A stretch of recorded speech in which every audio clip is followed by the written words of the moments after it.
And guys, unfortunately, I am here again on my second channel, which means I obviously gotta get straight to the point and cover some not so great information. Now, obviously, as you guys can tell by the title, Loomian Legacy's moderation is doing absolutely wonders, and I don't mean in the great ways. I'm talking about some really terrible things. Now, I'm gonna give a little disclaimer ahead of time. Not all of these LL mods are doing their jobs properly, but that doesn't mean that all LL mods are terrible. Some are great, and I've had great experiences with some of them, so just bear that in mind. But that being said, let's get straight into this. Now, obviously, as some people may know from their experiences with the Loomian Legacy moderation team, it isn't the greatest. That being said, there are some great times. Obviously, with scamming, it is a big concern. With black marketing, there is zero things being done about that. And with the child safety, that one is a doozy because we have zero protection against that. So let's get straight into the first basic things regarding scamming and black marketing. Obviously, we know this is one of the big problems with Loomian Legacy. I mean, as of now, we've seen YouTubers like Pokenova do this. Obviously, he made like 3-4 bans off of Loomian Legacy alone, and really not a lot was done besides the fact that I think the person that received it got banned. Correct me if I'm wrong on that. Overall, the whole situation was very much none, and then that as well is Alan scamming a kid and then literally getting away with a slap on the wrist. It really begs the question, is there a line that is drawn? Is too much being made here? Like, can I, for instance, black market on Loomian Legacy and get away with a slap on the wrist as long as I spend enough money? Because that's clearly what it's looking like. And unfortunately, as that may sound, that is almost sounding like the truth, because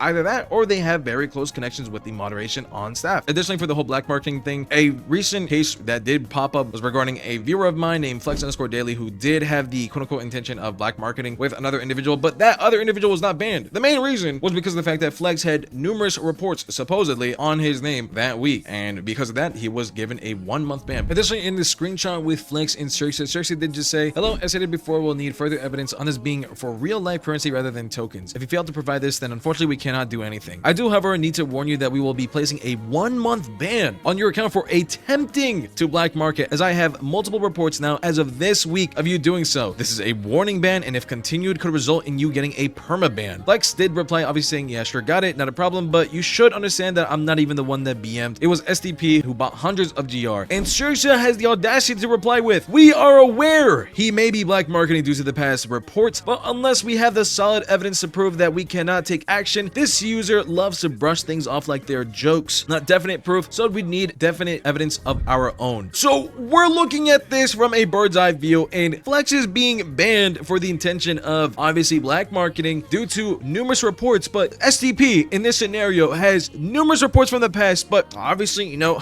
guys, I'm joking. I would never black market. I would never do all that stuff. Yep, it was a joke, guys. You know, I just randomly got a gleamy Halloween dust kit out of the blue, as stated in literally these screenshots. It just, you know, guys, it's not worthy of a 1-month warning ban, clearly in this scenario, unless it was already administered. But even then, if this scenario happened again, that should administer another ban, should it not? Clearly not. Apparently, the only person getting banned here is the person that only had the quote-unquote intention, and not the other person that also had previous intentions in other cases as well. And Cersei herself is also saying, "We are aware he may be black marketing." So because of the fact that they don't really have evidence, unless they do and they're just hiding this, we're just giving out free bans for anyone that just isn't really giving us a lot of money, or either that or we're just playing bias. There's really not a lot of things to be said about this other than the fact that it's just really stupid. But that does beg the question as to how certain actors like Cool Boy aka Allen or Cosmic Effect, whatever his name is currently, can get away with scamming, and it does really confuse a lot of players, including myself, as to why he got away with it and was allowed to also bypass this via the usage of an alt account, and literally also admitted this vocally in a Discord call. Like, even in Lucky HD's old video regarding this whole scenario, which I'll give credit to real quick, as you can tell, this scenario was let off under the radar and was given a slap on the wrist. I'll even play it from Lucky's own clip, and hopefully we get no copyright on this, that, you know, it was just allowed. He was just allowed to do this whole thing. He just admitted this and got no major warning on his name, unless, you know, obviously something's being hidden from the public that he was. Clearly he wasn't. And yeah, let's just roll that clip. Yeah, no, tell him that I have it and it's dying on my account. Tell Yoshi that. All that for a essay Protagon and a Gamma Igneal. Wait. If that account gets game banned, does that kid even get it? Like, he doesn't even get it back, right? What do you mean? Like, if the account gets game banned that has it now. Why would it be banned? Like, if for some reason they decide because everyone's getting pissed about it. Anyone I know I can DM about it, I'm DMing about it. And I'm saying it's fine when I say it's Dude, we didn't say shit about Realistically, Borrow. though, the mods on this game are fucking retarded, and I don't think that they're gonna actually use their brains because they don't know how, and they're gonna ban with no backstory. That's why I said that if it's a game ban, then it's Chill. Draco's here, bro. Chill.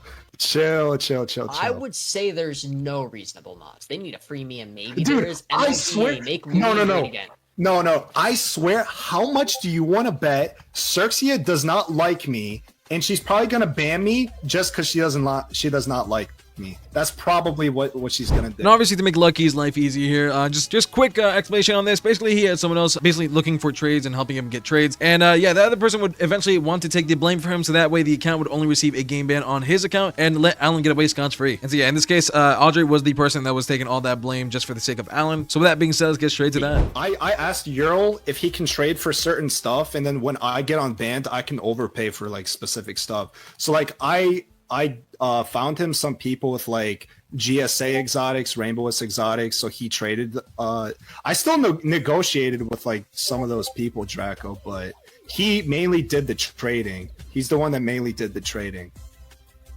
Because like I asked you if I can negotiate with people, and like you said yes. And yeah, I mean, obviously, as you can tell, like Alan was apparently told by Draco, who was a moderator, that apparently he could do this stuff. Personally speaking, and like Lucky did say, this shouldn't be the case in the first place. If you're scamming someone, you shouldn't even be here in the first place. You shouldn't be having a second chance or even being able to search for trades. You're trade banned. You should stay trade banned. But obviously, apparently that wasn't the case, and you know, Alan was just apparently let off loose. The Loomian was obviously returned and all that, but he still received a minimum of 6 months. That was it. There was no further explanation on it. Everything else is kept under the radar, and they just handled it the way they handled it. And I did ask Lucky regarding this whole moderation scenario, and he did have to say this, and major shoutouts once again, but he did say, I mean, I don't have too much to say regarding that truthfully. What I will say is there's really good mods and there's really ass mods. Mods that actually tackle issues, and mods that actively engage with said bad actors in the community and are friends with them. Black marketing, they also do a fucking horrible job at moderating, and scamming is stupid too because they have zero tools to even help get Tenorians back to players is dumbs. And I did reply Loomians because he did actually say Tenorians. Obviously he works for Tales of Tenor. So keep that in mind. His cooperation with the LL moderation and developer teams have been the all-time high. You know, he's obviously been getting down to the bottom, especially with drama as to why things are. So of all people that should know what the outcome should be looking like, it would be Lucky. And I know a lot of people don't like him. Okay, boo-hoo. It is what it is. But at the end of the day, information is information. And if we're getting this type of information from the person who's had the most contact, it's better than anything. Because what's the likelihood that T-Bradham's going to tell you something without it being, you know, something related to AI and the whole community throwing a hissy fit about it? Literally nothing. You're not going to get a DM from Landus saying, oh, I'm so sorry, this is the scenario. Literally nothing. Once again, I have not seen a lot of these devs being, you know, obviously very open, except for like a minor few of them. And, you know, while we're on it, on the topic of minors, unfortunately, Loomian Legacy's moderation is terrible. And obviously, that's a no-brainer. But with the child safety protection,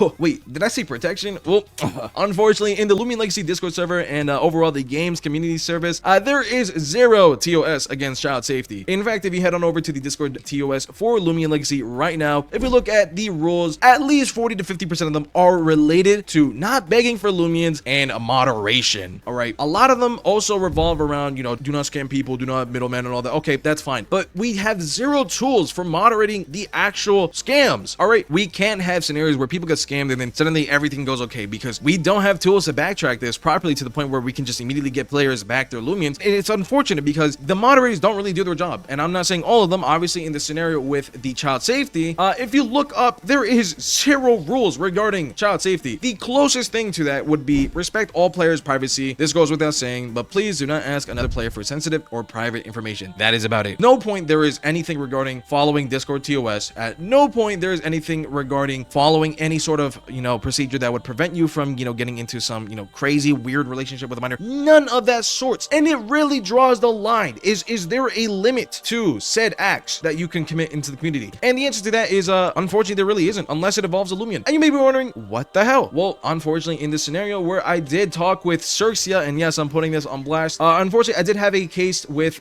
said bad actor named Kitsuno. Unfortunately, her and I were friends like about 4 years back, and they did pop in recently, I think like almost a year and a half back. Unfortunately, I had to be the one to discover it, that Kitsuno was a said bad actor, and it was really unfortunate, but hey, you know, sometimes that's just how the world is. And I made it very apparent that on my first attempt at looking into the scenario, I was trying to see if Romeo and Juliet laws apply, because sometimes I know scenarios like that are allowed under those, you know, rules and stuff like that, but I didn't really see anything. So on the first attempt, I thought, okay, Kitsuno was semi in the clear, not at the end of the world. Second attempt, same thing. I looked a little bit further into it, but I couldn't really get into it. And then third attempt, I got my friend Jazz and we looked straight into it. And on the third attempt, we did more investigation and realized said actor did not have a normal relationship. And by normal, I mean obviously a relationship that would have passed as legal with, you know, no warning and all that. But unfortunately, in Kitsuno's case, that would fall under child endangerment, as they did send no pics. And initially, I did think, like I said, there was Romeo and Juliet laws that would apply, protect that, but there weren't any, as said individual was from Texas, and Texas does not have that rule installed. So by default, since it's also a cross of states, the minor state in this case is obviously the priority. And obviously, since there's no rules regarding Romeo and Juliet laws, that was considered child endangerment. I forward this to Xerxia, you know, trying to get a report in, and Xerxia has the audacity to give me a bot message in regards to Discord should be the platform that you are reporting this to. We don't really handle stuff like this, as this is just Discord's issue. And I was like, okay, well, sure, if that's the BS we want to roll on, okay, well, can we at least get a Discord server ban? And unfortunately, that would also apply under a severe case. And you may be wondering, what the hell is considered a severe case? Well, in this scenario, a severe case is, by Xerxia's quote, something that's determined on a case-by-case basis. I guess an example I can give is we had banned a user last year for exploiting an underage girl into performing explicit acts on Discord video call and bribing her with rare Loomians. It was clearly done out of malicious intent and was reported, which can be labeled as child you know what. So obviously in this case, thankfully Loomian Legacy Moderation did handle that. But in that scenario, if you really break it down bit by bit, Loomian Legacy is only willing to ban said bad actors as long as it involves some sort of Loomian. All right, now for example, I'll make this very clear for y'all. P Diddy can be playing Loomian Legacy, right? And he can do all the bad things he's ever done, you know, obviously regarding children, and that would go under the radar because obviously he didn't bribe them with Loomians. Now let's say P Diddy did bribe them with Loomians. Let's say P Diddy tells little Timmy over here, hey, I'll give you a gamma dusket if you do, you know, this and that. All right, Timmy does that, and you know, they have their little thing, whatever goes on, unfortunately, and now Loomian Legacy decides that's a severe case. No, not the initial case where they did it in relation to the game. You know, obviously they both came from the game, or they both came from a Discord server, where they both just had some sort of tie to the game, and they're not getting banned from it. Regardless, they should be banned because of the fact that they're a bad actor. Why would we let said bad actor into a Discord server filled with majority of minors, especially for the fact that the community and game revolve around having a lot of minors in the server? And yes, I know a lot of us have grown from that minor stage, but there is very much still a huge chunk of players who are minors. So why are we letting these people play our game? As long as apparently they're not relating something towards an in-game relation of Loomian, being if I'm giving you 5 Loomians to do something really bad, that's fine apparently. Under Loomian Legacy's moderation, you can have these bad things going on. You can do all these bad things with 0 slaps on the wrist because Kitsuno wasn't banned, all right? In the case with CMF, right, we made it very clear, and by we, I mean not me, because obviously I only found out like relatively late that this was, you know, a whole scenario where he was a PDF file, right? And he literally had audio proof of him admitting to it. And it took so long just for this man to get banned from the community after literally vocally approving of it, saying that, yes, that was me. I apologize for being a pedophile and I will not groom Catherine ever again. I am 17 and he is 21. If we're letting people admit to their crime and we're letting them get away, what's the issue? Like, obviously CMF was moderated, but this was after a continuous rampage of reports on this. In this scenario with Kitsuno, it's only been me, right? So God forbid, you know, Kitsuno does something again. What are we gonna do about it? Because clearly LL's moderation, the one that has the power to do something, isn't doing jack squat. And that isn't to say that obviously everyone in the team has, you know, a say in this.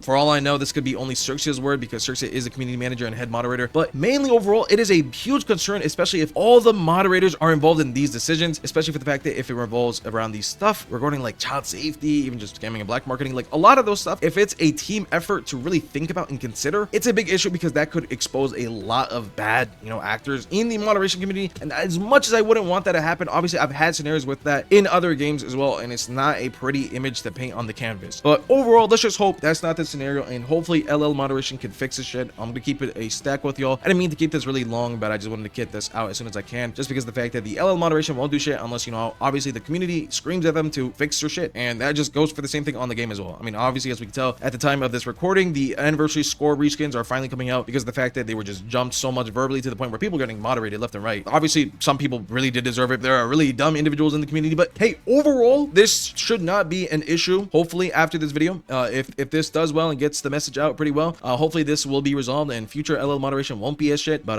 unfortunately, if this is the case, and unfortunately, if I do get banned for this, just let it be known, guys. Really don't know what to say. LL moderation, if I'm gonna get banned for addressing the truth on the scenario, that's just sad. And if there is any misinformation or somehow just anything that I said incorrectly or was proven incorrect about, by all means, feel free to correct me about this. And if needed be, I'll provide some sort of, you know, mini document or whatever on the whole scenario. And yeah, with that being said, don't do stupid shit, guys, and stay safe. Peace.